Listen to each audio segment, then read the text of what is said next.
다시 한번 여러분 반갑고요. 저는 공감에서도 이제 국제인권센터라고 저희 안에 있어요. 그래서 저희가 하는 일은 이제 인권의 많은 부분이 국제적인 포인트를 가지고 있는 그런 부분들이 있잖아요. 그래서 어떤 국제적인 이슈가 있는 사안을 주로 다루면서 이제 대응해 나가는 활동을 하고 있고요. 그래서 저는 미국 변호사예요. 그래서 미국에서 로스쿨을 나오고 미국에서 바시험을 보고 지금 한국에서 일을 하고 있고요. 그러면 한국에서 일을 한다는 것은 이제 미국 변호사로서 저는 주로 어떤 일을 하게 되느냐면 유엔에다가 이제 한국 인권 관련 이슈를 제소를 한다든지 진정을 한다든지 하는 일을 주로 하고 있습니다. 그래서 저희 이제 국제인권센터에서 하는 일 중에 이제 가장 큰 거는 국제인권 기준을 비교법 연구를 통해서 국내 인권 문제에다가 어떻게 적용할지를 보는 게 주로 이제 메인으로 하고 있는 이슈이고요. 예를 들면 저희 그 국가 인권 정책 기본 계획이라는 게 있잖아요. 이제 몇 년에 한 번씩 국가에서 우리는 이런 인권의 이슈를 이제 향후 몇 년 동안 추진해 나가도록 할 것이다라고 하는 NAP라는 약자로 보통 얘기를 하는데 이제 내셔널 액션 플랜이라는 뜻이고요. 이것은 UN 가입국들은 의무적으로 해야 되는 플랜이에요. 그래서 어떻게 우리가 국민의 인권을 보호할 것이고 또 어떤 식으로 국민뿐만 아니라 이제 타국의 국민들 또는 인권 전반에 대해서 보호하는 노력을 해나갈 것인가? 이거에 대해서 향후 5년간의 그 계획을 경제개발 5개년 계획 이런 식으로 5년간의 계획을 마련하고 또 실행해 나가는 그런 플랜이라고 보시면 되고요. 각 분야에서 이제 인권 개선안을 마련해 나가는 그런 활동입니다. 그래서 우리나라 같은 경우에는 2007년에 이제 1차로 NAP를 발표를 했고 이후로 2018년에는 3차를 발표했는데 그때도 공감에 이제 변호사님들께서 그 플랜을 만드는데 같이 참여해서 일을 하셨고요. 또 여러분들이 못 만나보셨을 것 같은데 아직 황필규 변호사님 같은 경우에는 이제 저희 국제인권센터 센터장이기도 하시고 난민법이 우리나라가 이제 아시아에서 최초로 난민법을 마련한 국가로서 많이 이제 회자가 되고 있는데 그 난민법 2013년에 제정된 난민법의 그 제정 작업에 깊이 관여를 하셨고 또 지금도 이 공감은 난민 인권 네트워크에서 이제 난민법 워킹 그룹으로서 참여해서 이게 법이 한 번 만든다고 끝이 아니기 때문에 계속 제정 작업이라든지 이제 바뀌는 상황에 대해서 어떤 식으로 반영을 해나갈 것인가 그런 것들을 함께 연구하고 있고요.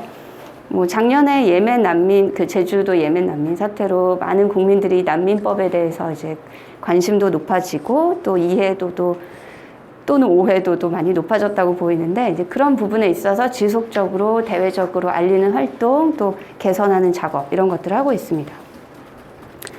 두 번째로 하고 있는 일은 국제인권기구를 통해서 국제사회의 국내 인권 문제를 이제 가시화하는 작업을 하고 있고 이거는 저희가 많이 아는 예를 들면 유엔이라든지 이런 유엔이 가장 대표적이겠죠. 국제인권기구로서 유엔 인권이사회 그다음에 유엔의 이제 여러 가지 규약들에 따라서 또 위원회들이 별도로 있어요.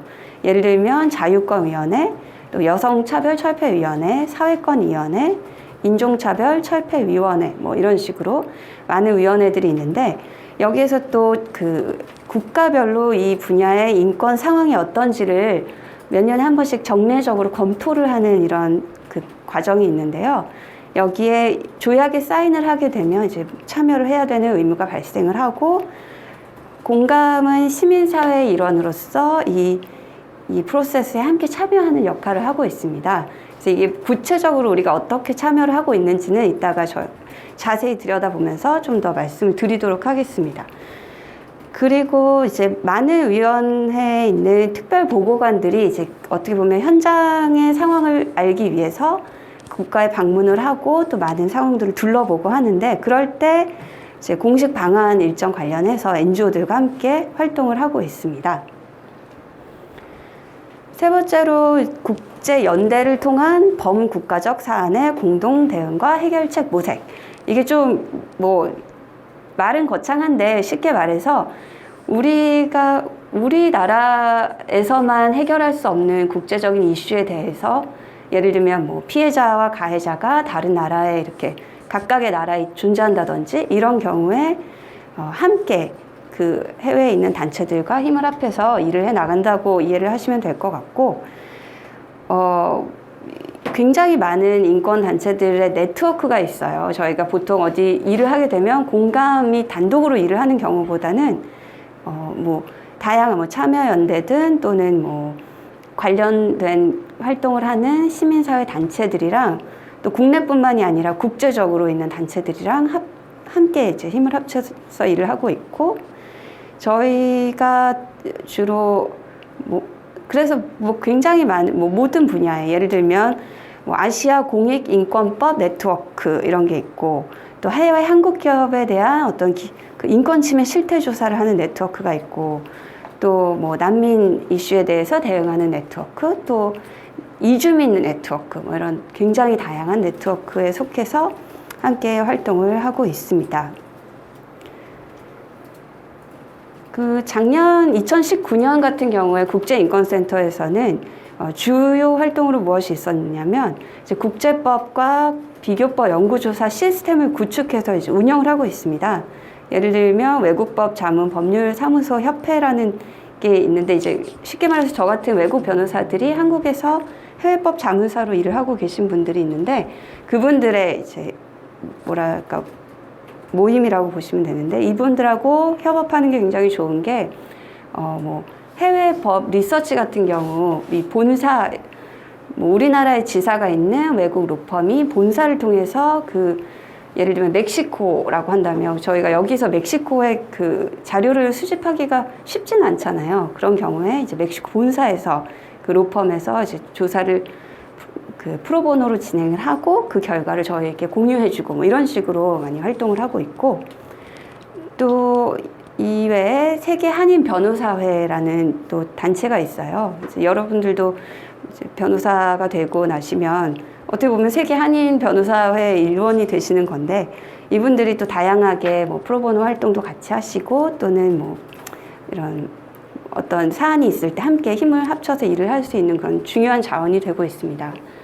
그 외에도 국제인권 권고, 아까 말씀드린 그 국제인권기구의 조약기구들의 권고안이 나왔을 때 이게 국내에 어떤 식으로 잘 이행이 되고 있는지에 대해서 점검하고 토론하는 그런 토론회도 기획하고 진행을 하고요. 또 요즘에는 사실 코로나 때문에 어렵기는 하지만 어떤 인권 침해 사안이 발생했다고 하면 저희가 직접 현장 조사를 나가기도 합니다.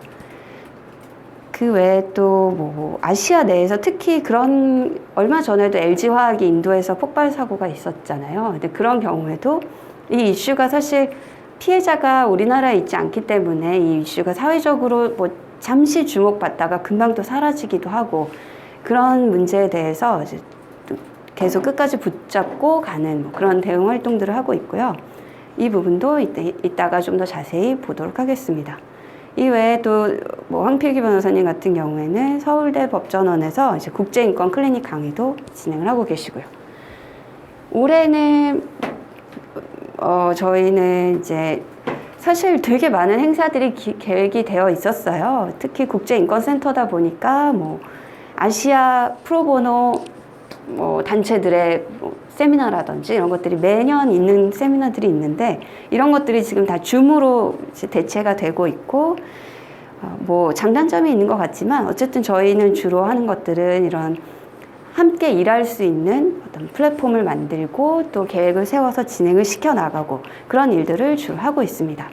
그래서 국제 주요 프로보노 중개단체라는 것들인데, 이제 여러분도 변호사가 되시고 나면 연 뭐 몇 시간 이런 어떤 공익 활동을 하셔야 되잖아요. 그걸 프로보노 활동이라고 하는 건데, 이걸 중개를 해주는 그런 큰 이제 국제 단체들이 있어요. 뭐 필넷이라든지 또는 톰슨 로이터 재단의 트러스트로라든지 이런 단체들이 있는데, 저희도 이제 그런 역할을 한국 내에서 하는 어떤 연계 역할을 해드리는 걸 하면서 이제 협업을 진행을 하고 있습니다. 또 로 아시아라는 것은 아시아 내에 있는 변호사 협회에서 특히 인권부서를 뭐 좀 활성화시키면서 네트워킹을 하고 또 공동 대응 활동 방안을 모색하는 그런 일들을 하고 있고요. 이제 뭐 사실 점점 많은 분야에서 되게 필요한 활동들이라고 보여지는 게 뭐 지금 기후 활동 같은 경우에도 뭐 그린 뉴딜도 발표가 되고 더 이상은 이게 뭐 사실 우리나라에서 재활용을 뭐 잘한다고 해서 이 문제가 다 해결될 수 있고 이런 건 아니기 때문에 특히 앞으로는 더더욱이 어떤 국제 협력 활동이 그냥 어떤 플러스 알파가 아니라 굉장히 필수적인 어떤 그런 활동으로 자리매김할 거라고 생각을 합니다. 네, 여기까지 국제인권센터에 대한 소개를 마치도록 하겠습니다. 감사합니다.